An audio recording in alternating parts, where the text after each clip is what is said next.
just start by introducing yourself? Your name is? My name's Abdullah. And you're from? I'm from the north of England. Oh, okay. Obviously, many people embracing Islam nowadays, and Islam become the fastest growing belief. What was it that led you to embrace Islam? Yeah, it's a mixture of things really. I think after I was in the British Army for 12 years, and obviously had served in various places on different campaigns, and I think when I came back, well, I actually seen brothers that were praying in Salah and stuff, you know, and I always thought about my own self. I thought, what's my purpose in life, you know, and if I'm from the chosen people, the Christians, they say they're the chosen people, but I seen the people when they're Muslims, how they prayed and they put their head in sujood. I thought that would be more acceptable. If I was a creator, that would be more acceptable. That would look like more to me. It would mean more to me, you understand, if I was a creator. Somebody's putting his head on his floor and somebody's just standing there with their hands together, you know, and clapping and singing songs and all that sort of jives that they do, you know. But so obviously when I'd seen the Muslims how they prayed and that, you know, and one night I came out of a nightclub after drinking sharab, you know, and I was talking to one taxi driver, and he explained to me about who the Prophet Muhammad sallallahu alaihi wasallam, who he was, and he asked me, did I believe that Prophet Jesus was the Son of God? I said, no, I believe he's a messenger, you know, so because it makes sense that he was a messenger rather than to be Son of God, you know. So and after that I went home, I had a dream, and in my dream I heard Sallallahu Alaihi Wasallam over and over again in my dream. I wondered what it meant. So I phoned the brother up the next day who gave me his phone number the night before, and he invited me to the masjid, and I was in Stoke-on-Trent at that time. So I went down to the masjid, but my plan was, as I got to the masjid, I was going to go into the masjid, see what the brothers had to say, and then go to the pub which is right opposite the masjid. That was my plan. But as I went into the masjid, yeah, my life was changed totally. You know, when I went in there, I had a feeling that this was meant to be somebody was trying to tell me something. So I believed that maybe God was trying to give me a sign, you know. So I spoke to the brothers inside, and they advised me on what I should do, what I shouldn't do, etc., how to go about embracing Islam. And I took it from there, really. It was basically, I said to the Imam, so I said, look, I can do two things here. My intention when I came here to the masjid was to see what you guys had to say. Then I was going to go to the pub outside, probably get wrecked, you know, drink sharab, fall in the gutter somewhere like I do every night of the week, 7 days a week. Or I can come here and embrace Islam. I said to him, I believe if I go out that door, maybe I'll never come this path again. So I took the signs that Allah subhanahu wa ta'ala had given me, you know, and then I realised that maybe like he was trying to tell me something, you know, that God was trying to tell me something. So with that, I said to the Imam, you know, I said, I'm not going to leave here until you make me Muslim. So with that, I took Shahada, and alhamdulillah, that was 10 years ago. Alhamdulillah. You know, many people, they'll say, when they view certain things such as Muslims praying or Muslims bowing and prostrating, they feel it's a major culture shock. Obviously, with the background that you've got, with certain things you're involved with, maybe drinking or going to nightclubs or what have you, did you find it as a massive culture shock coming to Islam?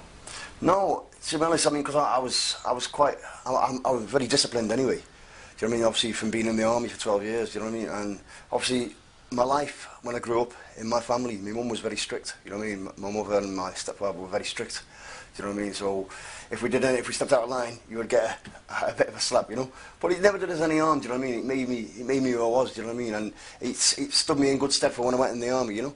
And like I say, coming to Islam, when I seen the Muslims in sujood, I thought, yeah, this is the way, you know, that's how you should submit yourself to your Creator. You understand? I think for many years I've been looking for something, do you know what I mean? And especially when I left the army, I was looking for something, do you know what I mean? Because we had like a brotherhood in the army, you know what I mean? It was like, if a grenade goes off, then one of us would jump on it to save the rest of the guys' lives, you know? So for me, coming to Islam and seeing that brotherhood, I thought, yeah, it's brilliant. And it wasn't a culture shock to me to put my head in sujood. I thought, you know, it felt natural. Do you know what I mean? You know,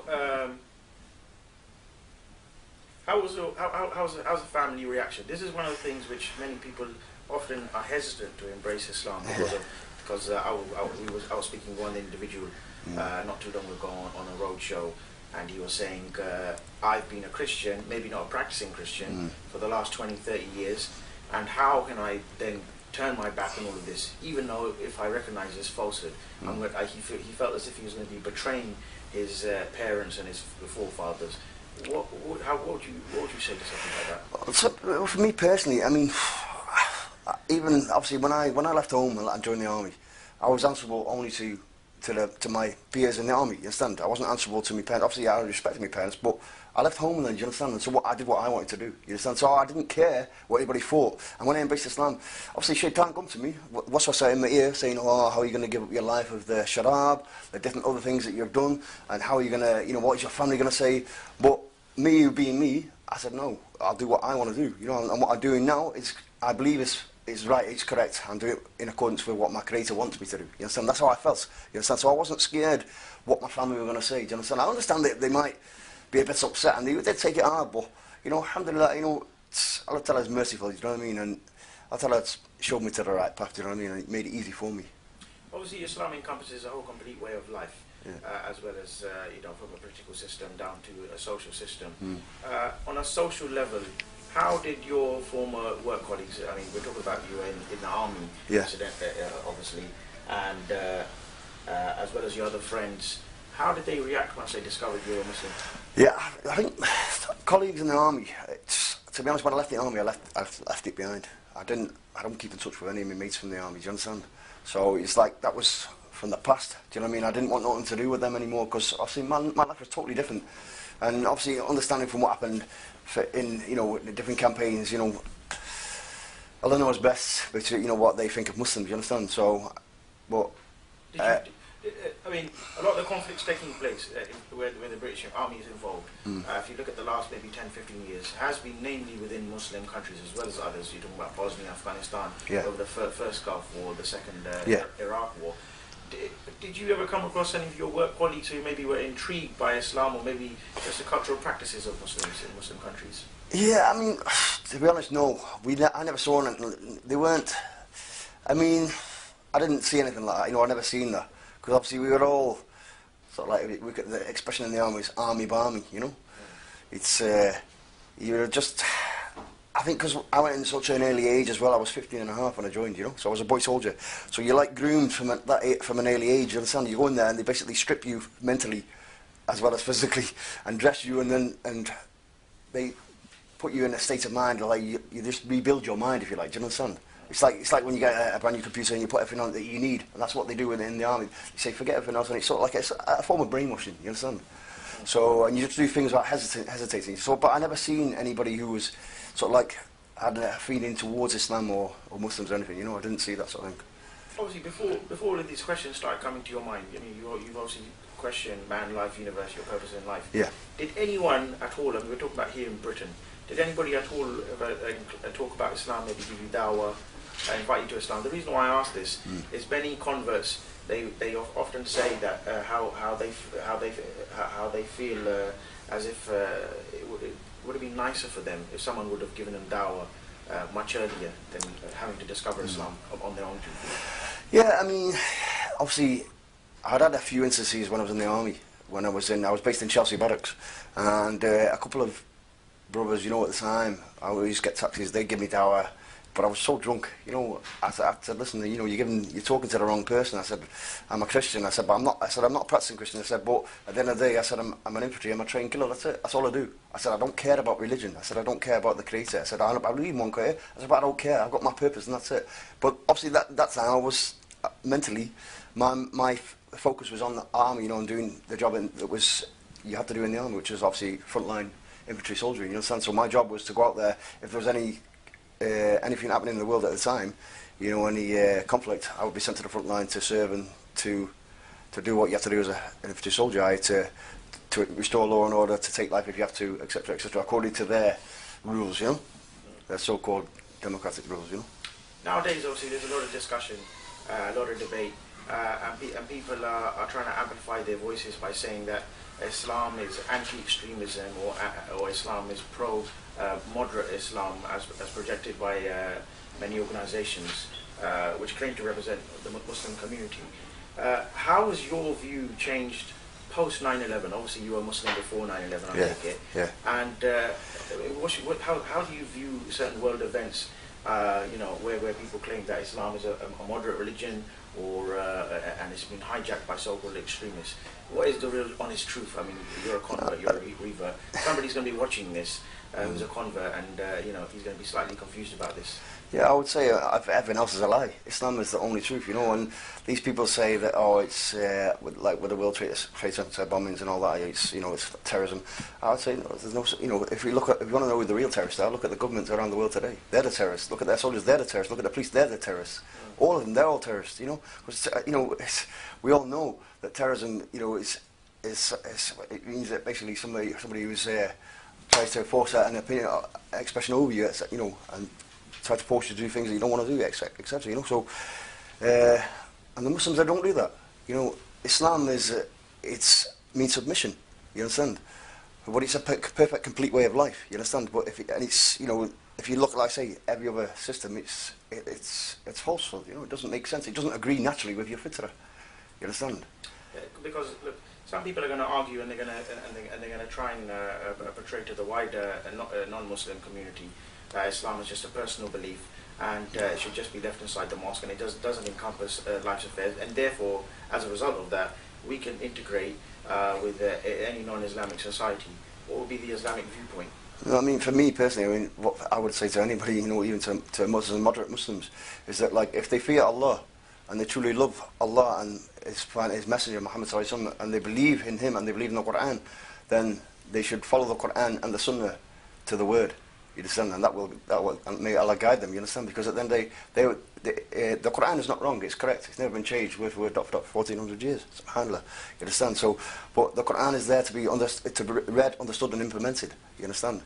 So, and if these people, if they want to practice their form of moderate Islam, alhamdulillah, but they should fear Allah on the day of Qiyamah. You understand? You've obviously seen both sides of both ways of life, from a non-Islamic perspective and obviously from an Islamic perspective. Would you be someone who'd be quite open and proud to say that he advocates Sharia law, for example, to be implemented in Western countries? Yeah, definitely. Yeah, Sharia is the only way, isn't it? You understand? If you look at democracy, it's a hypocritical system, isn't it? You understand? Whereas Islam and Sharia is a fair system. You understand? Where else would you get free food, clothing and shelter? You understand? Where the wealth of the world is shared out according to mankind's needs. And it's the only system that ever eradicated poverty for over 1,300 years. We've seen in the Arabian Peninsula, in parts of Spain, Andalusia, we see where Islam dominated and gave a fairer system, which is a complete system. You understand?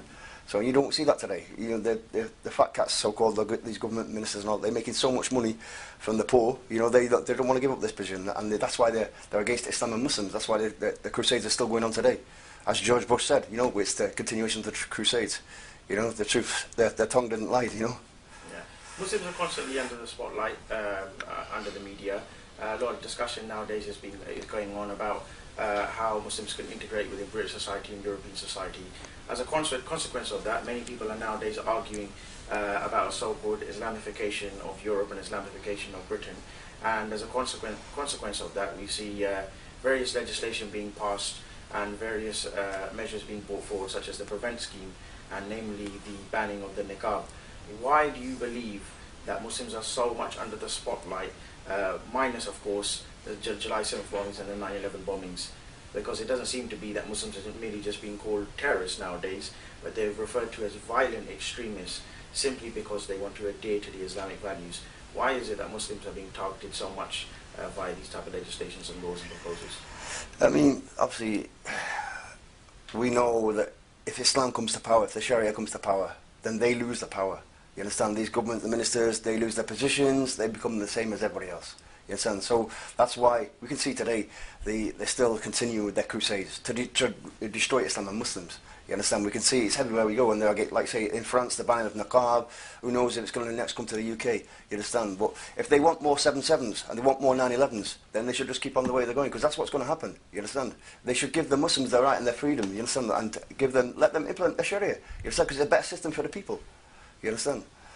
Many people would argue, for example, Condoleezza Rice a few years ago, just touching upon what you said in reference to what you've just said, that they cannot allow such a system as Sharia or Islamic law to come into place because, after all, they have to secure their own vested interests.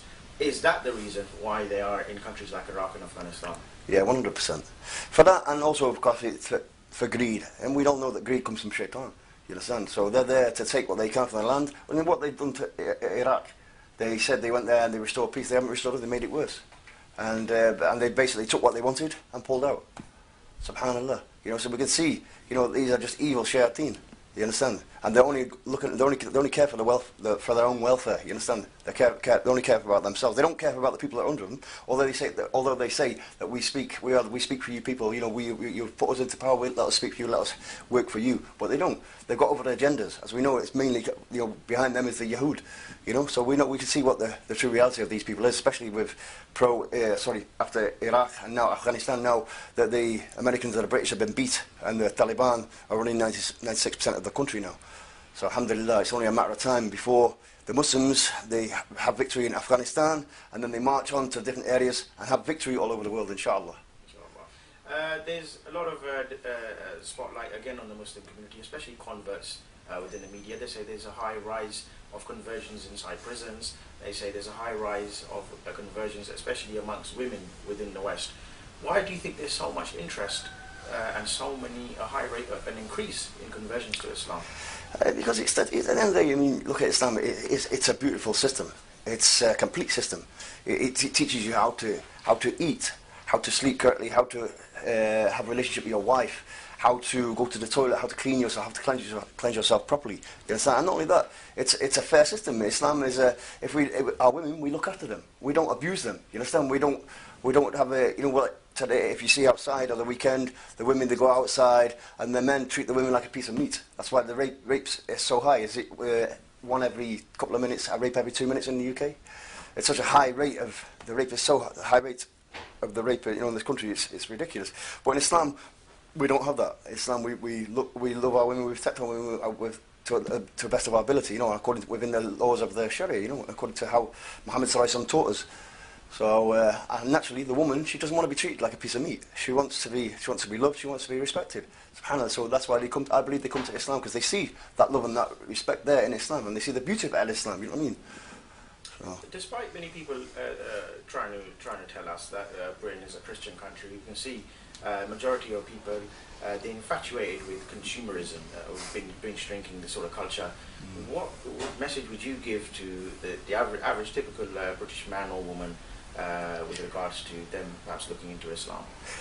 Yeah, I would say definitely go for it. 100%. It's the best thing I ever did was embrace Islam. Out of everything I've done in my life, you know, I always thought that joining the army and serving my country was the best thing I ever did.